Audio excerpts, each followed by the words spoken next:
Libra, apa kabar kamu? Semoga kamu dalam kondisi sehat, bahagia, dan penuh cinta ya Libra ya. Ketemu lagi dengan saya Sada Bahiti, dan kali ini kita mau ngobrolin, ini saya pengen tahu kondisi atau belief bawah sadar yang terjadi pada Libra. Kita bongkar-bongkar ya. Kalau misalnya nemu sampah ya dibuang, kalau nemu luka diobati, kurang lebih seperti itu ya. Dan makasih juga buat kamu yang udah like, subscribe, dan komen. Thank you banget. Aku doain kamu kaya raya, 7 turunan, 7 tanjakan yang sayang ya. Dan yang belum subscribe ditungguin ya, karena dengan demikian saya akan lebih mudah untuk terkoneksi dengan kamu. Oh ya, dan juga saya ingatkan sekali lagi bahwa ini adalah sifatnya general reading, artinya tidak mungkin resonate dengan semua Libra ya sayang ya. Oke. Kalau misalnya tidak resonate, dan berarti bukan energi kamu yang ditangkap sayangku ya. Oke, Libra kali ini ya. Ini satu kartu udah kebuka. Balik tadi ya. Judgment reverse. Seven of Swords reverse. Queen of Cups. Satu lagi. Oke, di sini ada kartu Strength ya. Libra. Bottom of deck di sini ada Eight of Pentacles reverse ya. Oke, Libra, kita lihat di sini ya. Kita lihat satu-satu. Di sini ada The Wheel of Fortune, ada Judgment, ada Seven of Swords, Queen of Cups, lalu ada Strength. Oke. Ini ada cakra mahkota yang tersumbat. Ya, itu berarti koneksi kepada higher self atau koneksi kepada higher power atau koneksi kepada Tuhan itu terganggu ya, nggak lancar ya. Artinya kamu merasa Tuhan itu jauh gitu dari kamu ya. Ada jarak yang panjang, ada jarak yang besar. Oke, kita lihat kenapa. Well, ini Libra. Ini kayak ada apa ya? Mungkin kayak nggak ada daya atau nggak ada kekuatan untuk bergerak atau untuk berjalan ya. Dan ini energi paling kental adalah ini ada dua kartu yang berjejer di sini, ada Judgment reverse dan juga Seven of Swords reverse.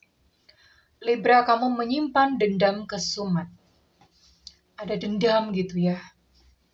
Lalu ini Libra menyukai penderitaan. Ya. Udah tahu menderita, tapi nggak mau dilepas gitu. Ya. Menyukai penderitaan itu seperti apa sih? Dia seneng banget kalau misalnya orang-orang itu kasihan sama dia karena kamu, sorry kok dia sih, kamu biasanya kayak gini tuh menempatkan posisinya sebagai korban gitu loh. Kalau orang jadi korban tuh kan biasanya orang-orang lain akan ngasih perhatian, ayo semangat gitu, seperti itu ya. Biasanya seperti itu. Dan ini kecanduan penderitaan, dia senang banget. Libra ini senang banget gitu, Libra senang banget. Mungkin bukan rasa menderitanya, tapi nggak tahu kayak kecanduan penderitaan gitu loh. Nggak mau lepas dari penderitaan ya, tanpa disadari. Pikiran sadar sih mau lepas. Pikiran sadar sih bilangnya aku nggak mau menderita, tapi pikiran bawah sadar itu menikmati penderitaan. Ya, menempatkan posisi sebagai korban, sebagai victim, playing victim lah bahasanya. Ya, padahal sebetulnya Libra ini punya satu kekuatan ya. Libra ini kuat loh aslinya dan sangat menyayangi dan melindungi keluarga ya. Perhatian gitu kalau sama keluarga ya. Sepertinya di sini ada beberapa Libra yang menjadi dia harus menghidupi keluarganya. Jadi ya keluarganya itu tergantung pada pundak Libra gitu ya. Dan di sini ada Libra yang pengen mewujudkan keinginannya itu dalam waktu cepat, terburu-buru gitu. Biasanya keinginannya adalah keinginan duniawi gitu ya. Dan ya memang ini ada Libra yang sedang mengisolasi diri, bukan isoman ya. Isoman itu istirahat, sholat, makan. Itu isoma. Isoman. Ini maksudnya mengisolasi diri, mengisolir. Oh, jangan mengisolasi. Bahasanya nanti pada salah tangkap. Mengisolir diri itu secara emosi ya. Secara emosi mengisolir diri. Jadi dia kayak takut terluka lagi. Jadi lebih baik aku batasin deh. Jadi mau dekat sama orang tuh bawaannya curiga gitu. Aku mending gak usah dekat sama orang ini sama orang itu deh. Karena takut terluka gitu ya Libra ya. On the other hand, di sini Libra punya dark side, punya sisi gelap yang nggak mau diketahui oleh orang. Ya, entah mungkin karena ininya dulu, saya kayaknya bahas ininya dulu ya. Bahas di masalah dendam sama kecanduan penderitaan. Oke. Kemarin ada zodiak yang sama seperti ini, saya lupa apa ya. Deket-deket kok kayaknya. Virgo kalau nggak salah. Mungkin ya, saya lupa ya. Nah, ini buat kamu Libra yang menyimpan dendam. Entah apa yang dilakukan orang lain kepada kamu sehingga kamu menyimpan dendam dan tidak mau memaafkan. Memaafkan mungkin kalau cuma memaafkan di bibir aja sih ngomong gitu ya. Ya aku maafin. Tapi pada prakteknya di dalam hati atau di dalam pikiran bawah sadarnya Libra itu dia tidak memaafkan. Masih ada luka yang menganga di situ. Masih ada dendam, masih ada api yang membara-membara di situ. Jadi kalau apinya nggak dipadamkan, and you have to know that Libra, kalau misalnya dendam ini kamu biarkan, kamu jaga di dalam diri kamu, dipelihara gitu. Dendam dipelihara. Pelihara tuh kucing kek gitu. Apa anjing gitu ya. Dendam dipelihara gitu. Ketika memelihara dendam itu yang terbakar pertama kali adalah diri kamu sendiri Libra. Jadi ini sangat-sangat merugikan ya. Ya, karena ya itu merusak badan, merusak emosi, dan itu nanti pelan-pelan semua lini atau bidang kehidupan tuh terpengaruh. So ya, kalau misalnya pernah dengar sih, ini udah banyak kalau pernah ikut pemberdayaan diri. Pasti yang disuruh dilakukan pertama adalah memaafkan orang lain. Karena ketika kamu memaafkan orang lain, maka kamu bisa memaafkan diri sendiri. Sebentar ya, saya carikan bukunya. Ini kebetulan kemarin juga saya bahas di zodiak apa, saya lupa ya. Ini ada Healing and Recovery. Karangannya David R. Hawkins ya. David R. Hawkins ini dia adalah seorang saintis, ilmuwan, dosen, psikiater. Dia melakukan penelitian selama 20 tahun. Kemarin halaman berapa ya? 99, halaman 99 ya. Oke, jadi ini ada kata-kata bagus ya buat Libra ya. Kita mau belajar di sini aja karena ini penting banget ya. Oke. Mana? Orang yang tidak memaafkan dengan kecenderungan untuk menghakimi dan mencela, menimbulkan kebencian diri dan rasa bersalah. Dan bagi orang seperti itu, hanya bernapas pun sudah menyebabkan stres. Nah, orang kalau dendam, menyimpan dendam, itu stres hidupnya, nggak bisa tenang. Jika bangun kesiangan, ia sudah membenci diri sendiri karena bangun kesiangan. Ya, mana ya? Oke, orang yang berpikiran terbuka. Pemaafan mendukung sikap mental yang siap untuk menerima kemanusiaan orang lain, yang juga memungkinkan menerima kemanusiaannya sendiri. Maksudnya begini ya, betapa sulit untuk memaafkan. Banyak teman-teman datang kepada saya. Susah Kak, susah banget untuk memaafkan. Caranya seperti ini saya lakukan sendiri ya. Memaafkan adalah orang yang menyakiti kamu itu dia masih manusia ya. Yang namanya manusia itu dia punya sisi baik, punya sisi buruk, komplit ya, lengkap ya. Dan ketika dia mengeluarkan sisi buruknya, ketika dia menyakiti orang lain, jiwanya sendiri itu sebetulnya sedang sakit. Ya. Jadi ya kalau misalnya orang sakit, ya kita sebagai yang mungkin lebih sehat gitu memaklumi. Oh, dia lagi sakit, itu yang pertama. Ketika kamu memaklumi bahwa dia sedang sakit, oh ya udah dimaklumin aja ya. Rasa paling bawah yang diperbolehkan adalah kasihan. Kasihan dia lagi sakit ya. Kemudian yang kedua, perlu diketahui bahwa orang yang menyakiti kamu itu sebetulnya dia tidak menghancurkan hidupmu, dia sedang menghancurkan dirinya sendiri ya. Ya, dia masih manusia, kamu juga manusia. Ketika kamu memaafkan orang lain, ya, dengan kemanusiaannya itu, kamu juga bisa menerima kemanusiaan kamu sendiri ya. Naiknya gimana gitu. Itu yang perlu diingat dan perlu di reframing ya sayang ya. Karena kalau misalnya dendam ini berat banget gitu konsekuensinya. Dan akibatnya apa kalau misalnya kita masih menyimpan dendam dan kemarahan? Di sini juga ada ya. Jadi misalnya kayak jalan aja deh, jalan gitu ya. Ketika kamu stres dan kamu marah ketika jalan, bawaannya tuh pengen marah. Ada orang nyenggol sepeda motor sedikit kita langsung ngamuk gitu ya. Baby lo gitu. Misalnya, ya saya nggak berani pakai kata-kata kasar, nanti di mute lagi sama YouTube. Beda ketika orang yang emosinya tuh baik-baik aja gitu.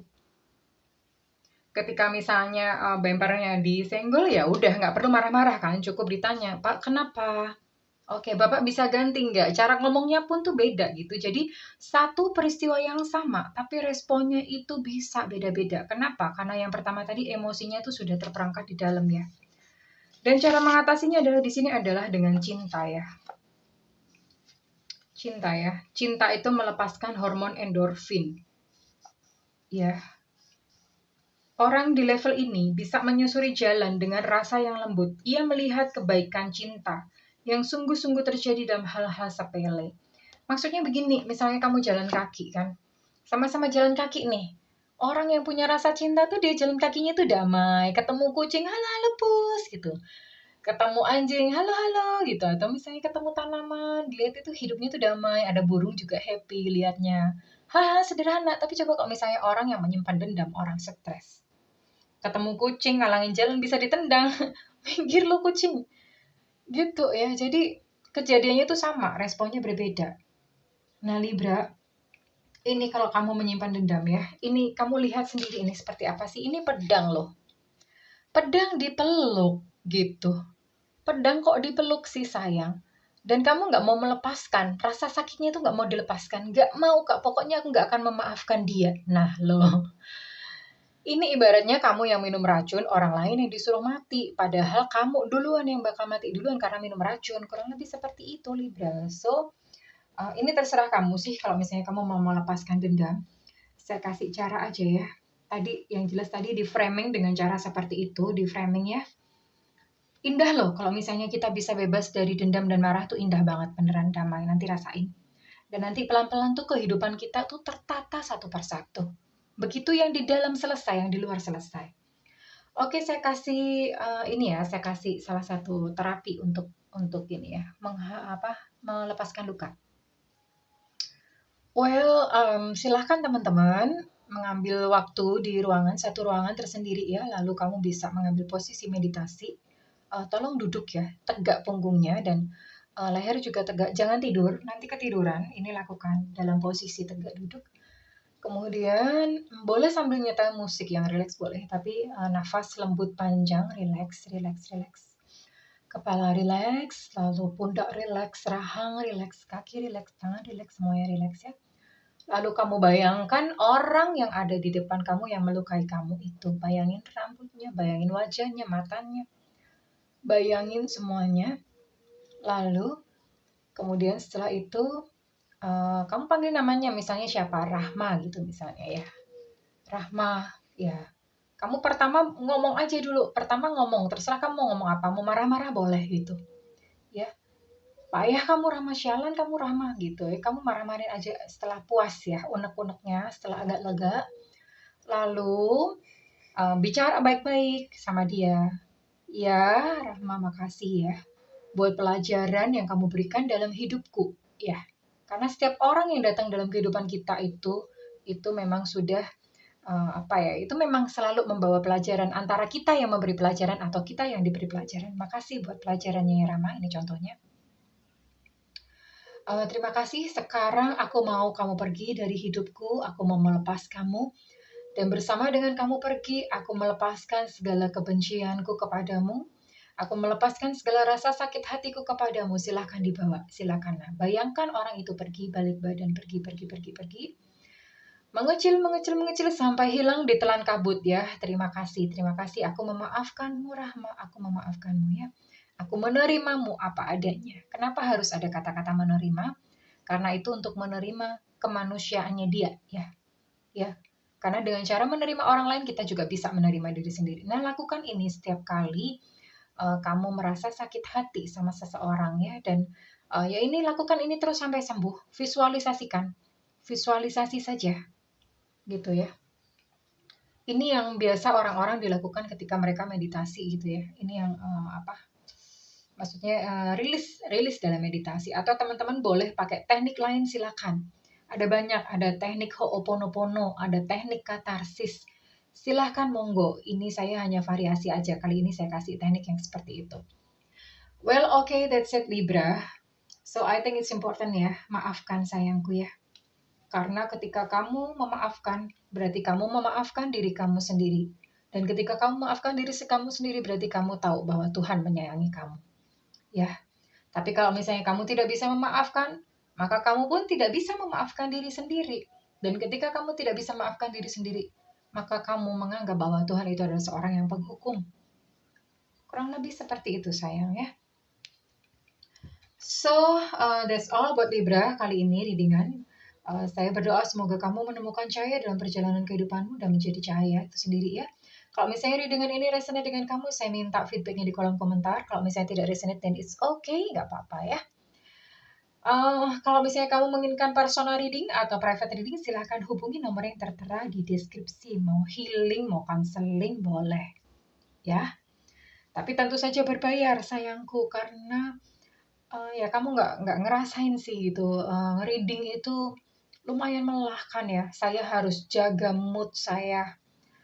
Karena kalau moodnya nggak enak, nggak bisa reading gitu. Harus jaga mood. Dan everyday waktunya, mengatur waktu itu sangat-sangat rigid gitu ya teman-teman ya. Namun kalau misalnya kamu memang nggak ada budget, well nyalakan saja loncengnya. Karena nanti sesekali saya akan mengadakan live reading dan itu free, boleh nanya apa aja, maka nyalakan loncengnya ya sayangku ya. Oke, that's all Libra. Saya berdoa agar kamu, tadi udah ya, udah mendoakan ya. Oke deh. I love you Libra. Bye-bye.